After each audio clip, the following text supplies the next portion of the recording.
नमस्कार दोस्तों, आप सभी का एक बार फिर से YouTube चैनल पे बहुत बहुत स्वागत है। आशा करते हैं कि आप सभी लोग स्वस्थ व कुशल मंगल होंगे। अयोध्या में श्री राम जन्मभूमि पर रामलला की प्राण प्रतिष्ठा के बाद संपूर्ण देश में खुशी की लहर आ गई। भगवान राम के इतने वर्षों बाद अपने जन्मभूमि पर आने पर सभी लोग अति प्रसन्न हुए। भगवान राम की मन भावन मूर्ति को देखकर ऐसा लग रहा था जैसे मानो श्री राम साक्षात अवतरित हुए हैं। 22 जनवरी का दिन पूरे देश में एक दिवाली की तरह था, जहां पर हर घर में दिए जगमगा रहे थे, हर घर दिवाली से जगमगा रहा था।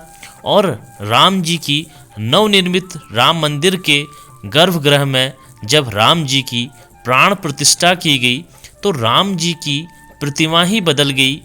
मूर्तिकार का कहना है कि जो मूर्ति गर्भगृह में है वे वैसी नहीं है जैसी उसने बनाई।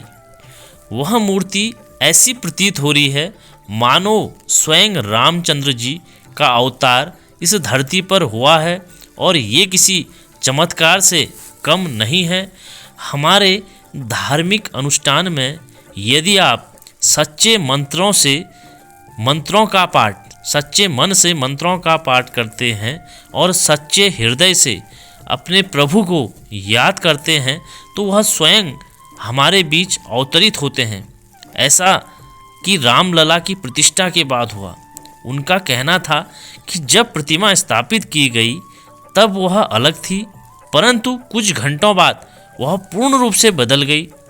रामलला की मुस्कान और उनके आँखों का वो भव्य रूप ऐसा प्रतीत हो रहा था जैसे कि रामचंद्र जी स्वयं हमारे बीच प्रकट होकर अपने भक्तों को आशीर्वाद दे रहे हों और स्वयं ही अपने भक्तों को देखकर मुस्कुरा रहे हों।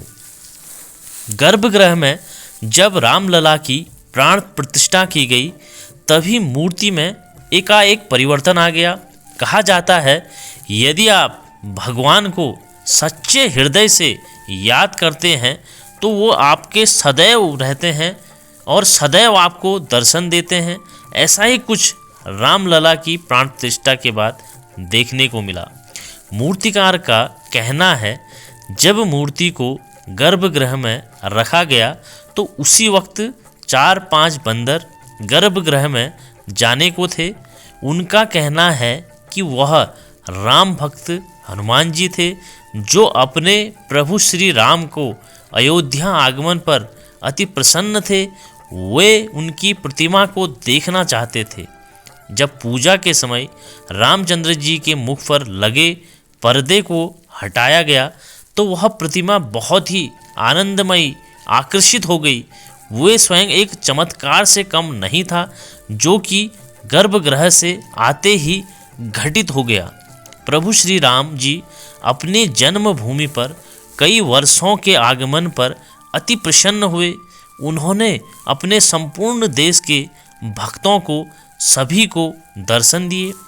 सनातन धर्म में पूजा व पाठ व मंत्रों का काफ़ी महत्व माना जाता है। हमारे सनातन धर्म में यदि आप सच्चे हृदय से प्रभु को याद करते हैं तो प्रभु आपके सदैव ही सम्मुख हैं और वो आपके साथ ही रहते हैं। वर्तमान में हनुमान अवतार बाबा नीम करौली महाराज जी अपने भक्तों के साथ सदैव ही अपनी कृपा दृष्टि बनाए रखते हैं और सदैव उनका हित करते हैं। वैसे ही श्री रामचंद्र जी भी सदैव ही अपने भक्तों के साथ रहते हैं और अपने भक्तों के सभी दुखों को हरते हैं। जय श्री राम, जय नीम करौली बाबा जी।